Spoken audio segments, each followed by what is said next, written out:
Bienvenidos. Hay libros que, bueno, uno lee en la escuela y ahí se quedan, ¿no? Como una tarea más. Sí, totalmente.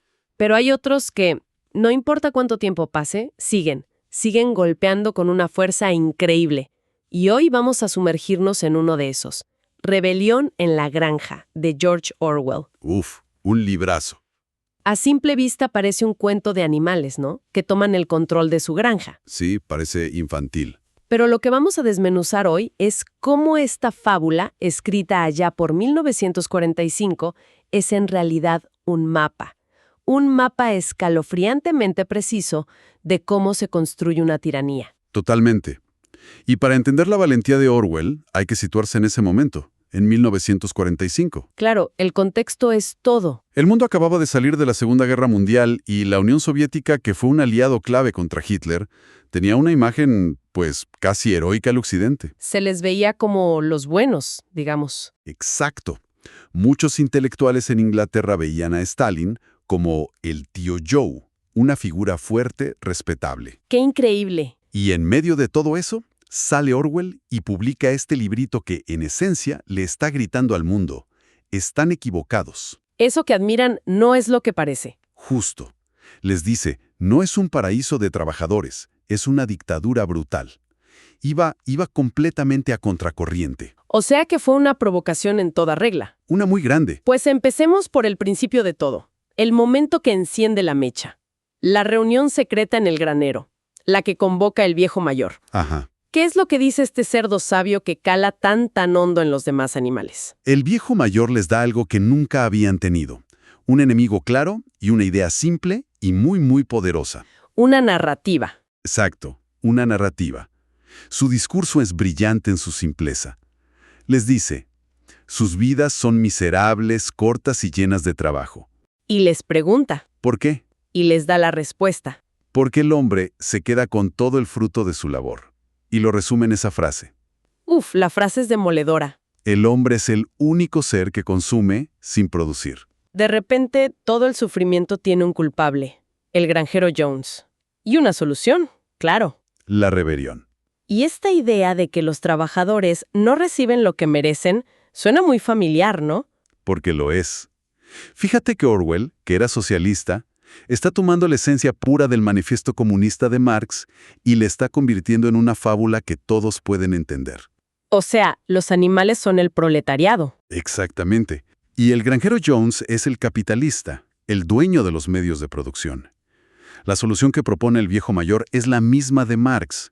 Los trabajadores deben tomar los medios de producción. La granja. Para construir una sociedad sin clases donde todos trabajen para el bien común. Pero claro, una idea no basta para empezar una revolución. ¿O sí? ¿Cómo pasan de las palabras a la acción?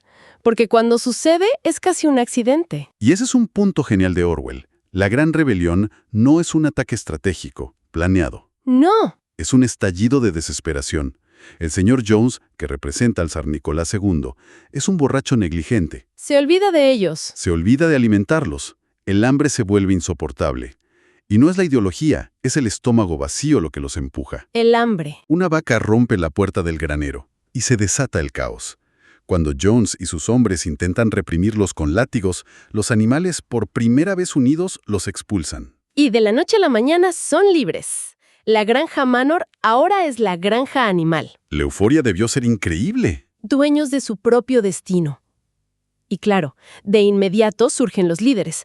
2 cerdos, Snowball y Napoleón. Y aquí, justo aquí, empieza el verdadero drama político. Crean un sistema, el animalismo, y lo resumen en 7 mandamientos. Pintados en la pared del granero para que todos los vean. Y el más importante, todos los animales son iguales. La utopía hecha ley. Pero desde el primer instante ves que esa igualdad es frágil. Y los 2 líderes son como el agua y el aceite. Snowball, que es la figura de Trotsky, Es el intelectual, el idealista, el que sueña con modernizar la granja, con molinos de viento o con comités de educación. Es brillante, pero quizá un poco ingenuo. y luego está Napoleón, Ah, Napoleón. que es todo lo contrario. Exacto. Napoleón es Stalin. No es el más brillante, no tiene grandes ideas, pero entiende algo mucho más fundamental y terrible. ¿Qué cosa? Que el poder no se gana con discursos, se toma y se mantiene con la fuerza. Mientras Snowball de bote. Napoleón, en secreto, está criando a 9 cachorros. Los está convirtiendo en su guardia pretoriana de perros feroces. Y esa es la lección entonces. Quizás la más profunda de Orwell aquí. No se trata de tiranos brillantes, sino de cómo la mediocridad ambiciosa y brutal puede aplastar al idealismo. Y lo aplasta de una forma rapidísima. Un momento tienes a 2 líderes y al siguiente, uno de ellos huye perseguido por perros salvajes. Es que así fue. La genialidad de Orwell es que lo refleja tal cual. No fue una disputa política elegante entre Stalin y Trotsky. No. Stalin no ganó el debate, desató el terror. Creó una policía secreta, la NKVD, que son esos perros, y la usó para eliminar a sus rivales. La escena de los perros persiguiendo a Snowball. Es el exilio forzado de Trotsky.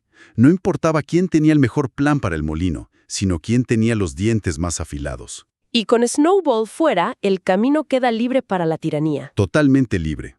Una vez que Napoleón tiene el control total, ¿cómo lo mantiene? Porque los perros dan miedo, claro, pero no pueden estar en todas partes. Debe haber algo más. Es que el terror es solo una de las herramientas.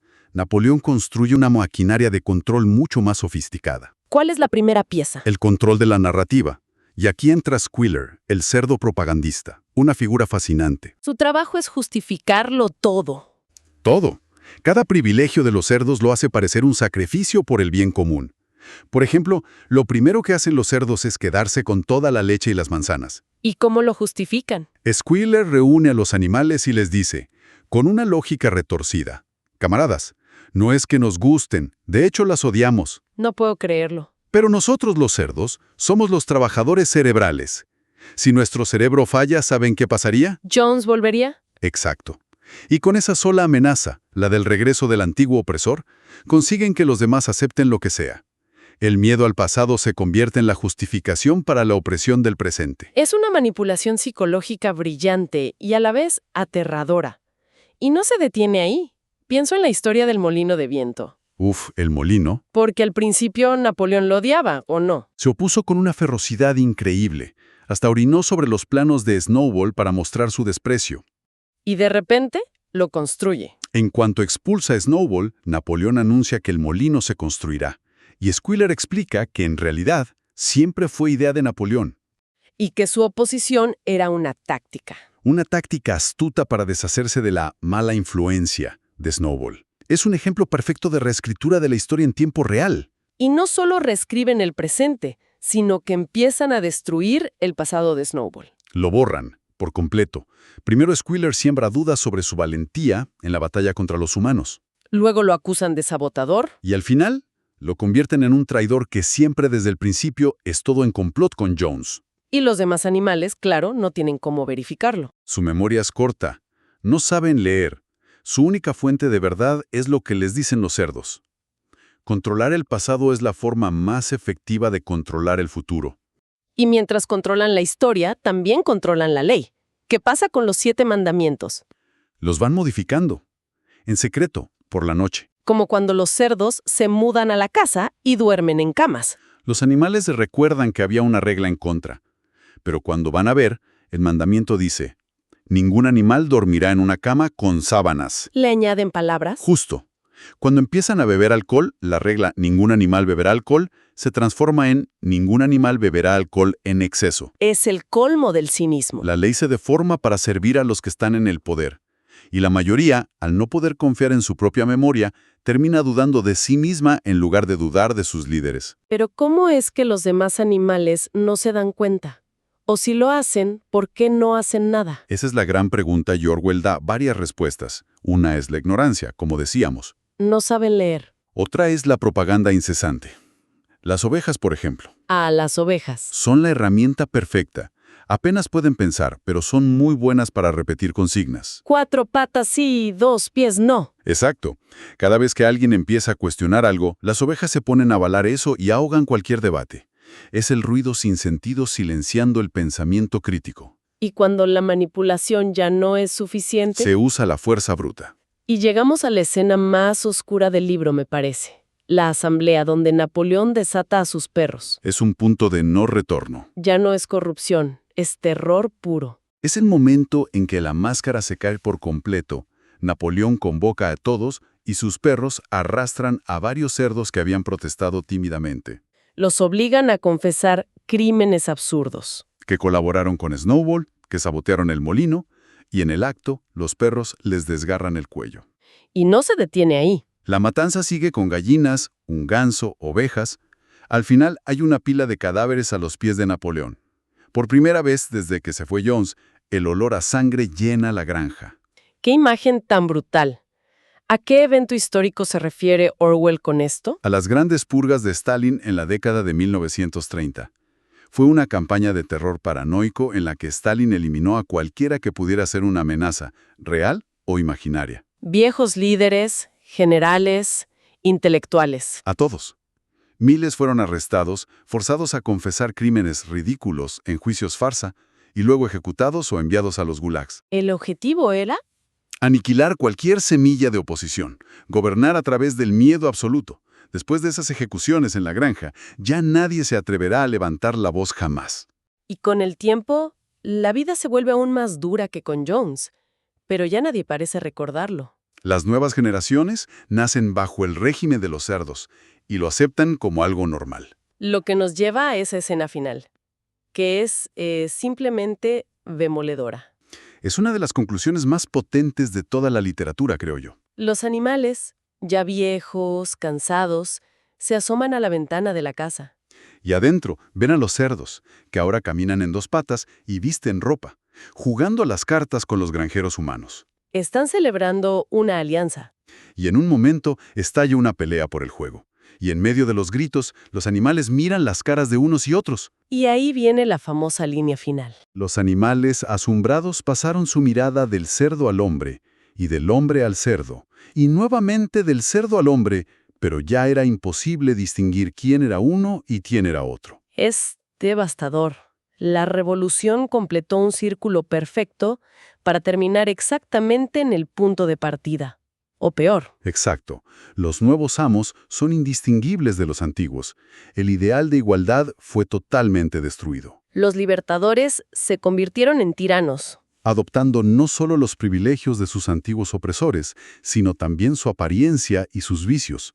La revolución no liberó a los oprimidos, simplemente cambió el rostro del opresor. Y aunque la historia se basa claramente en la Unión Soviética, el mensaje parece ir mucho más allá. No es solo una crítica al comunismo, ¿verdad? Para nada, y ahí radica su genialidad y su vigencia. Es una radiografía del poder absoluto y de cómo corrompe, sin importar la bandera ideológica. De un sistema. Claro. En el siglo XX y en el XXI hemos visto dictaduras brutales en sistemas capitalistas, a veces disfrazadas de democracias. Donde las herramientas son otras. Exacto.